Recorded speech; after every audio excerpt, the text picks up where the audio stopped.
Hello everyone, my name is the Ultimate Spy, and welcome to another Crisis on Infinite Earths Arrowverse crossover video. So this is going to be my review on part 3, and oh my god, so much went down. It was basically like Infinity War, pretty much, like, boom, the entire multiverse doesn't exist anymore.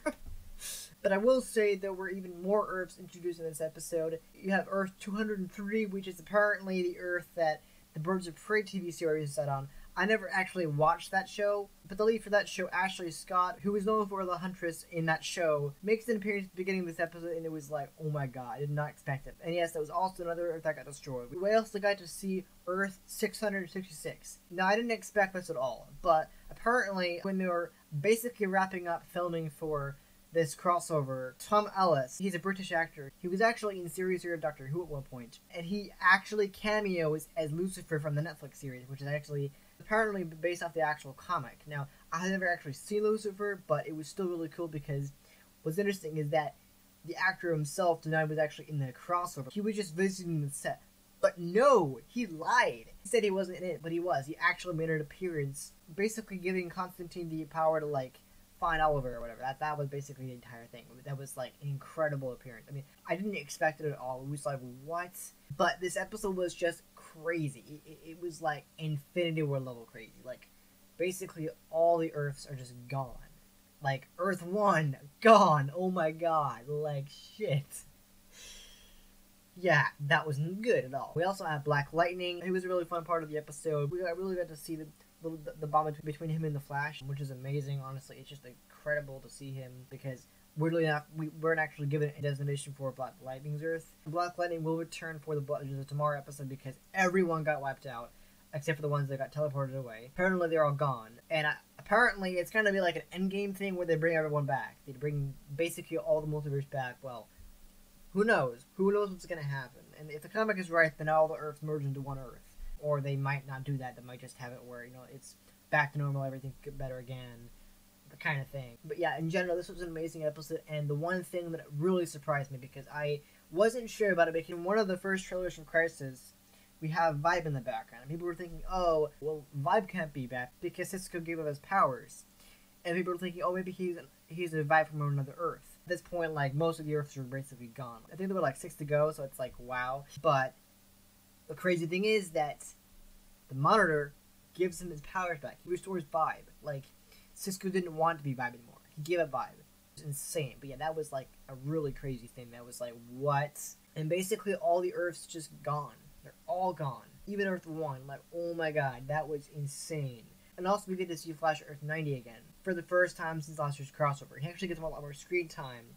And what was really special about this version of the Flash was that he's the one who sacrifices himself instead of Barry. Barry, our Flash, Earth 1 Flash, he's supposed to die in Crisis, but Monitor didn't say which one. And I actually theorized that it might not actually be Earth 1 Flash. It actually might be another version of the Flash. And I was hoping they would also have Jay Garrick come back. But at this point, I think it's safe to say that he's not coming back because every Earth is gone. So you'd assume that Earth 3 is gone, which means that Jay Garrick is probably dead too. So that sucks. But yes, he ultimately sacrifices himself. They even show footage of the 90s Flash TV show. They like put footage from that show into there, and like, and obviously changed the resolution, but like, oh my god, it was just incredible because although I've been told it was actually the pilot episode that they put it from, which is actually insanely cool. But yeah, it was really cool to see all the Flash heroes. That was fantastic. Or at least the ones that are on season 6 at least. It's just fantastic. So much happened. In fact, Brandon Routh, Superman, does die. Like, he's replaced by Lex Luthor. Like, oh my god. I mean, we knew that one of them was gonna die. And apparently, his Earth is gone too. So, like, that's just crazy. But yeah. And there is a rumor that Tom Welling will be in possibly the Legend of Tomorrow episode, because since the entire multiverse is wiped, his Earth is gone too, which means he is gone.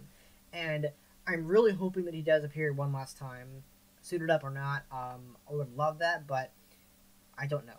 I don't know if it's gonna happen. It's probably not going to happen, just because, again, the way the actor feels about it, and also just because he might have just been for a cameo. So that's probably going to be what they do. Like, oh my god, one of the best of the 3. I know we have to wait until January for the next episode, or episodes, because they're airing back-to-back. So it's kind of crazy we have to wait a whole month, but, like, at the same time, a really amazing cliffhanger. But basically, like, they only have 7 people left. and all the multiverses wiped out. Like, I think that the best moment of this episode was definitely when Earth 1 got wiped out. Like, Earth 1 is gone. Every Earth in the multiverse is gone. Like, oh my god. Like, and the fact that, like, Earth 90 Flash, he was the one, like, being forced to, like, run on the cosmic treadmill so that the machine that is causing the anime wave, that is, you know, been set in motion by the anime monitor, is causing the wave to slowly take the Earth. Now, because Earth 90 Flash sacrificed himself as a berry, because Flash has to die, this causes the anime wave to then go faster and erase everything. And also, we got Ryan Choi, who was interesting. He was a really interesting addition to the episode because apparently, I didn't even know who he was, but apparently he is the second Atom. So, since Ray is gone, for now at least, it means that Ryan Choi will become the second Atom and replace Ray. Regardless of whether Ray is actually brought back, he'll still probably die in the end, which means that Ryan Choi will probably be part of the Legends then, which is pretty cool. But yeah, this episode was awesome. It was just, like, climactic. But still, this was just an incredible episode.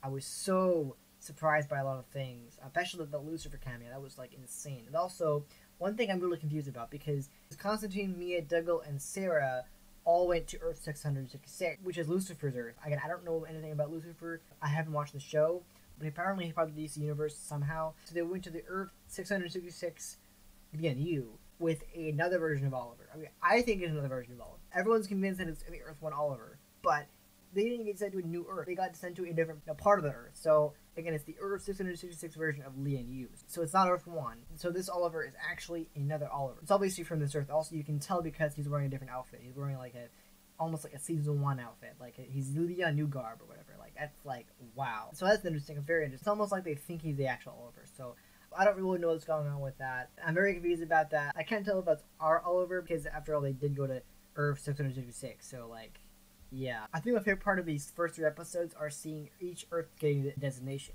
And unfortunately, we didn't get one for Freeland, but, like, that really wasn't really necessary, I guess, like, because that's such a different show. Still, really, really enjoyed this episode. So much to process. I'm gonna have to watch it again, obviously, to really understand what happened. But, like, oh my god, it's just so much happened. Like, it's incredible what they were able to pull off with this episode.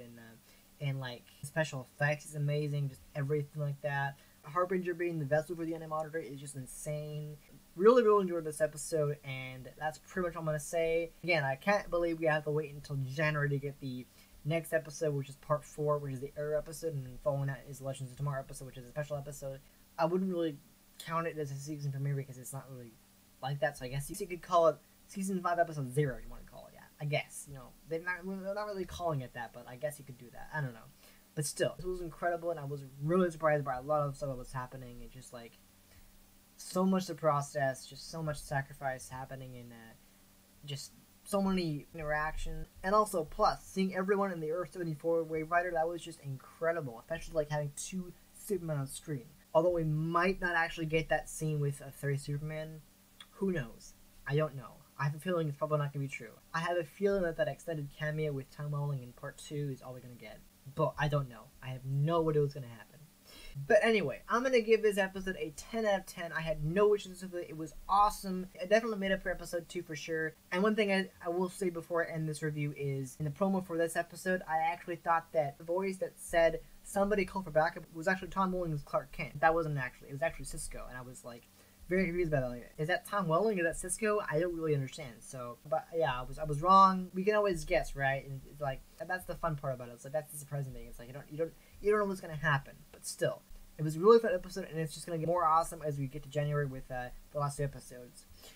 But anyway, thank you guys so much for watching this review on Crisis on Infinite Earths. I hope you enjoyed it. If you did, please hit the like button. I really appreciate it. And if you are new to this channel, subscribe for more reviews of Crisis on Infinite Earths and other great content. Also, make sure to click that bell to enable alerts so you don't miss any of my uploads, and I'll review the Crisis reviews when part 4 arrives in January. Alright, see ya.